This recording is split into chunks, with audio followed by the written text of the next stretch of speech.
All right, traders, a very warm welcome. I'm Devang Mehra from the Financial Analyst, and I welcome you to this educational video. So it's 3 o'clock Sunday afternoon. Hope you're all having a good, wonderful weekend. And this video is about buying low, selling high. Buy low, sell high. Is that the right approach to get started in the market? This is what I'll be answering. So it's going to be a interactive session. So I'll be asking a lot of questions, and I want you all to, keep on answering in the comment section. So this is how we'll proceed. Now, when I started in the markets about 5, 6 years back, I used to find stocks that were cheap. So I always heard that, always buy low when things are available at cheaper valuations, try to buy them and sell at highs. And I think that's something any trader that gets started in the market hears, because eventually anything that expensive, we try to be away from that, because we have a thing in the mind, we have a misconception in the mind that if a particular stock is at an expensive valuation, it's going to fall down. But I'm here to clear that misconception, because I think that's the biggest misconception in the market. Try to understand one thing: markets are illogical. Markets do not owe you any explanation for what they do. We have seen that for the last 1 year.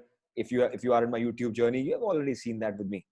Markets are illogical. They will not owe you any explanation. And if you can understand that, I would say 50% of your work in the market is done. You are clear, don't have any expectations basically. And as I said again, buy low, sell high. That's the biggest misconception. I would like to give you all another approach. Why don't you buy high and sell higher? I think that's the perfect way to go about in the markets. And I'll try to make you all understand what I'm trying to prove. So again, what I'm discussing is something which you should try to incorporate in your style. Maybe this does not work 2 out of 10 times, but you will get results 8 out of the other 10 times. Let's look at the examples of Nifty FMCG. Okay. I've been saying this again and again on Telegram, on YouTube. We are in sector rotation. That's why you see Nifty is retracing back towards our previous highs of 15,300 levels. Nifty FMCG is back at highs. You can see the high of 35K. We're almost there. The highs of 35K. We're almost there on the Nifty FMCG, right? But banking is weak. So a good rotation is being seen from the banking growth companies to your value companies like FMCG, because eventually India is a consumption story. And let's say the worst case scenario, lockdown happens. God forbid that does not happen. That's going to lead to a very big disruption in everyone's life, even financially, physically, etc. But assuming it happens, worst case scenario, things are not looking good right now. So FMCG will still outperform. Why? That's essentials. Essential services will always continue. India is a consumption story, right? Hope this sector rotation idea is clear in your mind. Now, if I look at the FMCG's chart, what do you see? We see that we have a very strong resistance coming in at 35,000. We have that clear in our mind, which means that if 35,000 breaks, let's say, for example, Monday or this coming day, we could get some good buying into FMCG. I hope you get that concept. So if FMCG sector is going to go up, if Nifty is strong, if the sector FMCG is strong, driving Nifty up, we should go to the stocks. Let's try to identify which stocks can lead this FMCG rally. Now, I'll give you these 5 stocks. These are the biggest 5 constituents. Now, I want you to let me know which one would you like to buy if FMCG breaks out 35K. The first example would be HUL. HUL also at a very good resistance of 2440, could break out any minute. ITC lagging, right? You can see that a resistance is being witnessed on ITC. Maybe it comes here, falls down. I don't know. Nestle, again, it's lagging. It's not at the highs. FMCG is at highs. Nestle is lagging. You have seen some kind of a double bottom on Nestle, which I'll come to later. We are seeing some kind of a double bottom. So is that something you want to buy? Britannia. What's happening with Britannia? It's also away from the highs, quite away from the highs. And the last example, Tata Consumer. The top 5 FMCG constituents. So Tata Consumer is going to come on your screen in a sec. This is Tata Consumer, which is again at resistance. What do you think? Let me know in the comments which could outperform. So I hope you answered your in this question in the comments. If you ask me, what would you like to go for, Devang? I will say either Tata Consumer or I would like to go for HUL. Why? So you must say, they are already so expensive. They're already at highs. But try to understand something. If a stock is at highs, it means something is really financially good about it. There are a lot of expectations that are driving the price higher. Try to understand something. Markets or any stock price is not influenced by current news. Anything you see in the news today is actually, I'll give you a very simple logic. If you read, this is what I follow. If let's say tomorrow a news comes out, HUL posts fabulous results, 50% increase in net profit, right? That is a news. Anything when it comes to the news, it's a signal for the big players to exit. And it's a signal for people like us to enter. So whenever I see anything in the news, I never trade on it. Meaning I use that news actually to exit. And I've proved that with my TCS theory, which I'll talk about in the next video.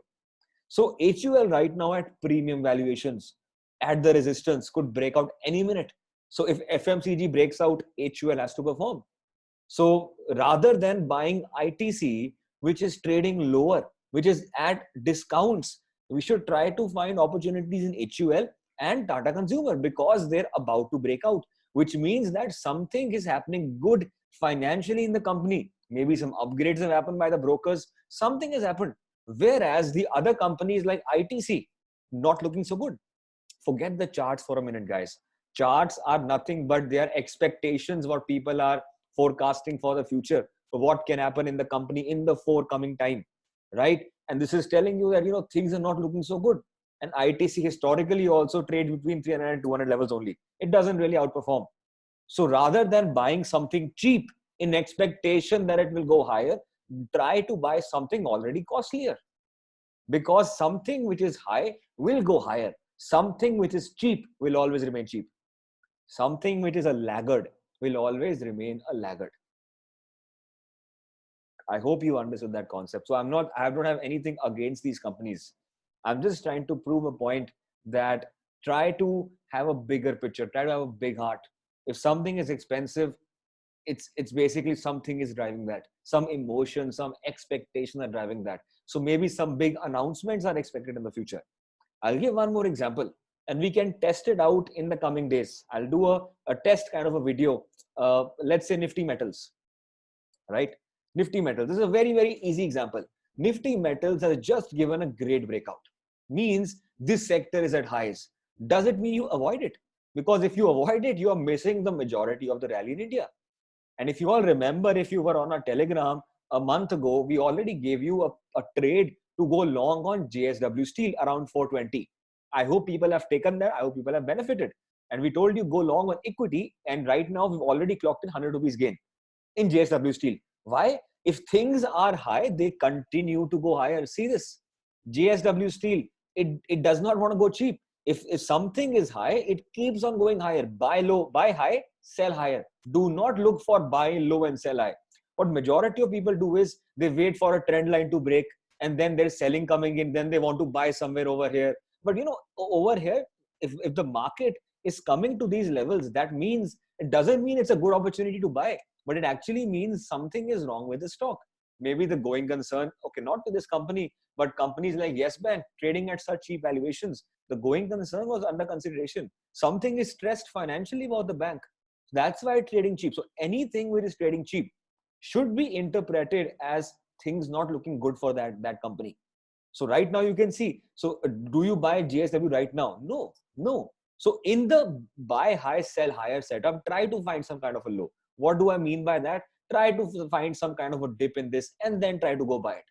So we are basically identifying the stock which is trading high and selling it higher. That's the goal. But in that trade high, sell high setup, we try to find some kind of a dip, some kind of consolidation to drive that.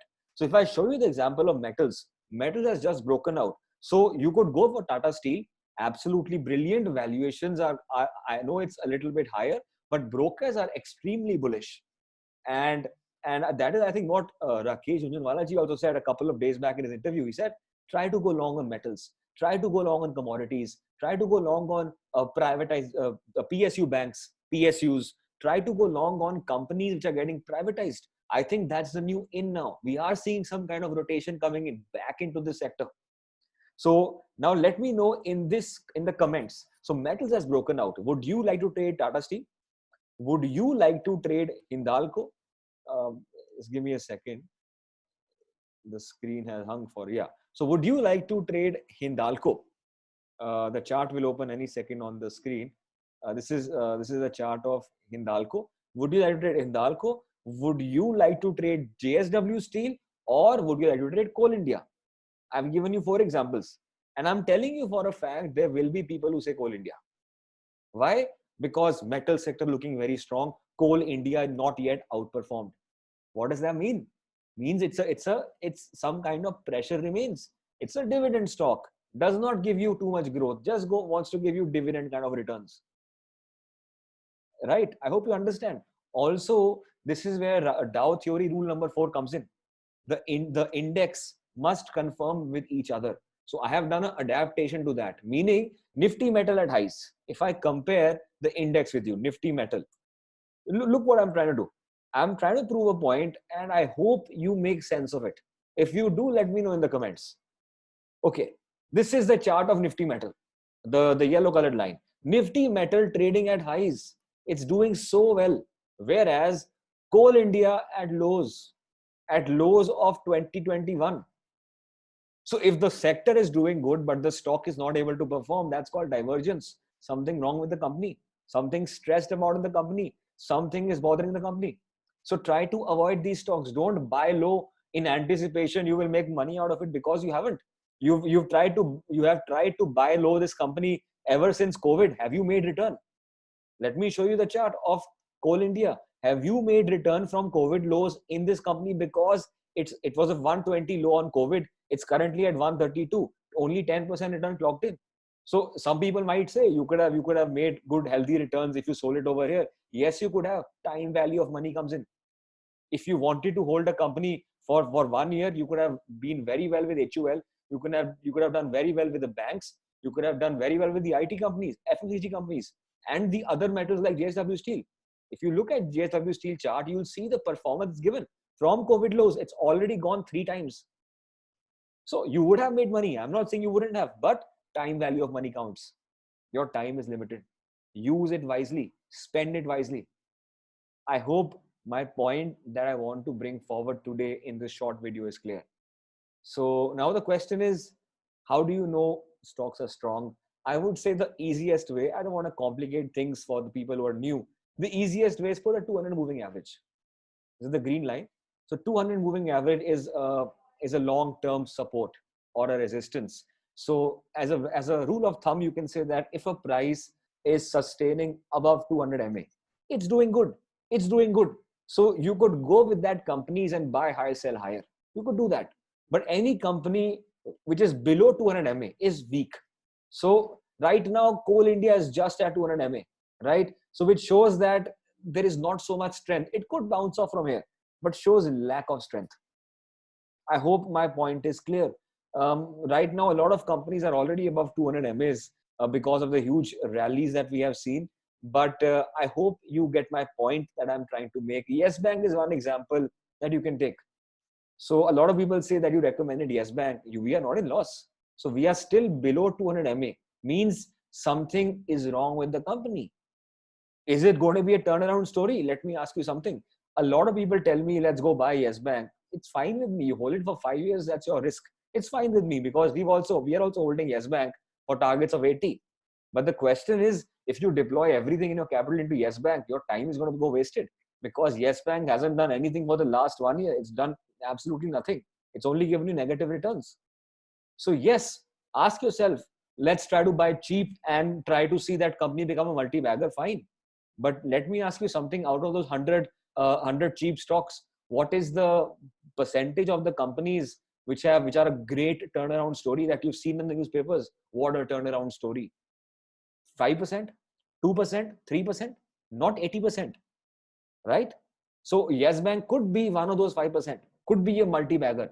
Adani Green has been, right? You've seen other companies like Affle India. Let's look at this example. Another company that TFA is quite bullish on, you already know in our forums. Affle India, Company which is trading high always keeps on trading higher, and people, keep on getting scared. We've already, so what, what people think right now, that Apple India has given this kind of breakout. They say already, yeah, it's given 4 times return. It's going to give 6 times return, 10 times return. Company which is strong will remain fundamentally strong. Company which is cheap will remain fundamentally cheap. So you can see we are still bullish. Apple India is still bullish. Another example, alkylamines. I've been telling you this all over. Buy into specialty chemical sector. Buy into GMM Pfaudler, alkylamines, Naveen Fluorine, Vinati Organics. We are so bullish on specialty chemical sector. Look at this company. It used to be at 800 and now it's at 6,000 levels. Already given 6 times return, 7 times return. And we are still bullish. Why? Things high will keep on going high. Things low will keep on remaining under pressure. This is something which I wanted to bring up on the table today. So try to change this thought. So just to conclude what we have learned today, we have learned, try not to buy low and sell high. Companies like PC Jewelers, anything which is very low. Don't think of it as a turnaround story, because 9 out of 10 turnaround stories fail. And that's the reason companies go bankrupt. That's the reason companies go into liquidations. So don't forget, this is not a joke. We are in the live world. Things also go bad. Okay. So if try to buy companies which are at highs and sell them higher. So if you are at highs, does not mean you buy it immediately. Try to find a dip, try to find some kind of consolidation and then buy that company. That is what I'm trying to say. So I hope you enjoyed the video. Let me know in the comments. Give it a thumbs up if you enjoyed and subscribe to the channel if you're new. Thank you so much.